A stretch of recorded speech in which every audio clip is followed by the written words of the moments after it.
Prof pernah juga di penjara tapi tetap aktif membela, itu gimana ceritanya? Jadi gini, saya bikin gugatan macam-macam. Kemudian yang di penjara saya bikinin PK. Kan terdaftar di pengadilan toh, mesti dipanggil sidang kan? Nah, kalau saya yang gugat sendiri, saya nggak mau pakai kuasa kan? Jadi yang dipanggil saya. Wah nggak mau, mesti saya datang. Kalau nggak, Kalapas, dia nggak mematuhi perintah pengadilan kan? Jadi macam-macam saya bikin gugat supaya saya bisa keluar tiap hari. Tetap bisa melakukan pembelaan di pengadilan ya? Ya di pengadilan. Kalau nggak saya bikin buku, teman-teman saya dari DPR beda buku.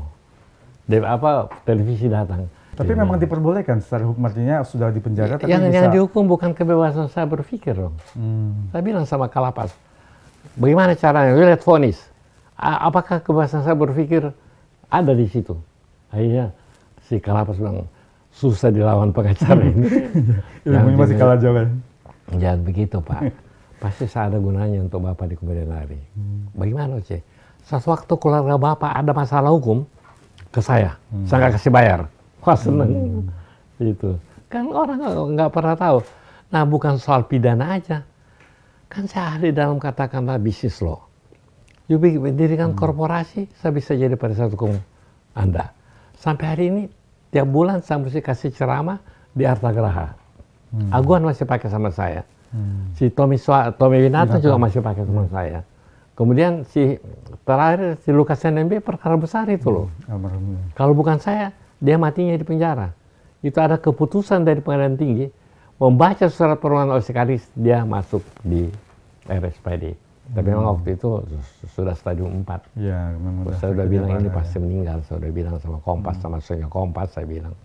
Itu melanggar hak asasi loh sebenarnya. Jadi lama-lama, udah ini Pilpres. Toh, begitu keluar penjara yang panggil saya makan berdua siapa tahu? Siapa? Prabowo. Oh Pak Prabowo. Di Kartanegara. Berdua loh. Bapak kan pernah membela Pak Prabowo waktu kasus... Jadi waktu kasusnya Abilio itu saya bela karena Prabowo mau tahu apakah namanya ada. Akhirnya kan di PK Abilio kan bebas, saya yang keluarin kan. Jadi untuk Undang-Undang Nomor 26 Tahun 2000, nama Prabowo bersih. Saya punya bukunya, Anda boleh lihat. Kan di sana kan penyidik memeriksa semua orang yang disangka terlibat. Ada Prabowo. Sampai ini Perdana Menteri Timor Leste saya bela, si Al-Qadiri. Saya bela waktu dulu kan waktu baru merdeka KUHAP baru, bahasa Indonesia, kita berundang hukum pidana bahasa Indonesia. Saya ke sana bolak-balik. Akhirnya dia tinggal di rumah saya 30 hari di Bali. Karena bagusnya rumah itu satu keluarga ada bawa sampai 20 orang. Al-Qadiri saya bela tempat hari. Ya, jadi ya untuk katakanlah, habis itu waktu di PBB, ini untuk bela Pak Harto kan, untuk HAM. Saya dikirim sendiri, terus si Anto Senoaji dengan Johan Ferdinand, gua ikut Oce, kalau nggak kasihan, kalau nggak kan juru bicara. Udah saya bawa ke mereka. 1 jam saya ngomong mengenai HAM di PBB. Televisi datang, TVRI. Bos saya bilang nggak boleh, saya bilang, you see the red lamp? Yes. Dia bilang, red means it doesn't work. Lampu merah gue bilang berarti nggak jalan, padahal jalan itu televisi kan, jadi komplit saya pada waktu itu. Nah, waktu saya berbicara 1 jam, Anto Senoaji waktu itu saya masih sarjana hukum biasa Pak. Oce, kau ini pintar, sayang kalau nggak sekolah terus. Dia laporin saya, dia daftarin saya di Pajajaran. Itu S2-nya? Ya, kayak tahun 1 waktu itu tahun 2002. Ngapain? Tapi karena saya malu sama Anto Senoaji, dia orangnya baik sekali kan. Udah saya sekolah. 9 bulan S2. IPK 4,0. Luar biasa. Naik ke S3. Ini karena Anto saya sekolah. 2 tahun 2 bulan IPK 4,0. Semua ujian A pada waktu itu. Di nomor 1. Diangkat profesor di Manado, di Unima ya. Saya charter 1 pesawat loh. Habis semua dokter-dokter di Jakarta mau datang. Pada waktu itu, saya bikin perpustakaan yang buka adalah wakil presiden pada waktu itu, Minasolo Center. Saya buka perpustakaan di Manado. Hamzahas bang kan? Hamzahas. Saya. Dia datang ke sana, resmikan saya punya gedung, Minasolo Center. Mulia Lubis apa semua datang ke sana Pak Dokter. Ada 60 dokter Bangkali yang datang. Jadi semenjak itu saya nguji S3 di mana-mana. Yang lucu, keluar penjara, saya diundang oleh Mayor Jenderal Pujo. Dia ahli jantung di RSPAD. Dia ambil hukum, ambil dokter mengenai restoratif justice. Saya diundang sebagai tamu loh, duduk. Rektornya bikin keputusan sampai ke depan di penjara toga mesti nguji. Gak pernah kejadian begitu loh. Orang datang sebagai undangan, dipanggil ke depan nguji. Saya baca cepat-cepat judulnya, saya tanya apa filosofinya, apa geran teorinya, kapan mesti dilaksanakan. Pertanyaan, cepat banget kok bisa tanya, ya kan kita udah biasa baca kan. Baca judul, apa cocok dengan keputusan, apa teorinya kan. Tanya dikit-dikit, cepat banget kok bisa baca.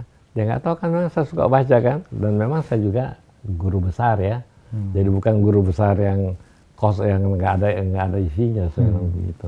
Pakarnya ya. Isinya. Tapi paling itu waktu Pak Harto telepon saya pada waktu itu saya bela Rami Haji jalan tol, telepon saya jam 2 siang si Sweden, Pak Harto mau ketemu tanggal 9 tanggal 11.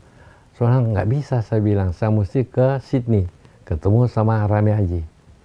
Anaknya yang barusan meninggal ya, ibu. Ya, putranya beliau. Semua pelan 6 tahun, itu klien saya juga. Pesannya Pak Hatta Rajasa itu. Ya, tahu, semua pelan 6 tahun. Saya bilang sama si Sweden, bisa nggak nanti malam saya datang jam 7. Itu jam 2 sore loh.